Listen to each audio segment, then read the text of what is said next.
আমার মনে হয় প্রত্যেকটা বাঙালি বাড়ির অনুষ্ঠান যে রান্নাটা ছাড়া একদমই অসম্পূর্ণ, কিংবা বলা যায় প্রত্যেকটা বাঙালি যে খাবারটা খেতে খুবই পছন্দ করে তার মধ্যে কিন্তু এই রান্নাটা এক নম্বরে।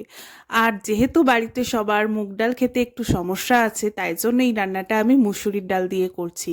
কিন্তু বিশ্বাস করো, এই রান্নাটায় মুগ ডালের পরিবর্তে যে মুসুরির ডাল দিয়ে করছি বলে স্বাদের কিন্তু একটুও পরিবর্তন হয়নি। তো দেখতেই পাচ্ছ আমি ডালটা ভালো করে সিদ্ধ করে ডালের ফেনাটা ফেলে দিয়েছি, আর মাছের মাথাটাও ভালো করে ভেজে নিয়েছি। এরপর তেলের মধ্যে গোটা গরম মশলা, জিরে, শুকনো লঙ্কা ফোড়ন দিয়ে পেঁয়াজ, রসুন, আদা, জিরে, ধনে, শুকনো লঙ্কা দিয়ে যে মিক্সারটা আমি বানিয়েছি সেটা দিয়ে ভালো করে কষিয়ে নিয়ে তার মধ্যে মাছের মাথা, নুন, হলুদ, কাঁচা লঙ্কা দিয়ে ভালো করে কষিয়ে নিয়ে দিয়ে দিলাম সিদ্ধ করা ডাল। ডালটা কিন্তু একদম কড়া জালে ফোটাতে হবে। তারপর দিয়ে দিলাম একটু চিনি, একটু গরম মশলা আর ঘি।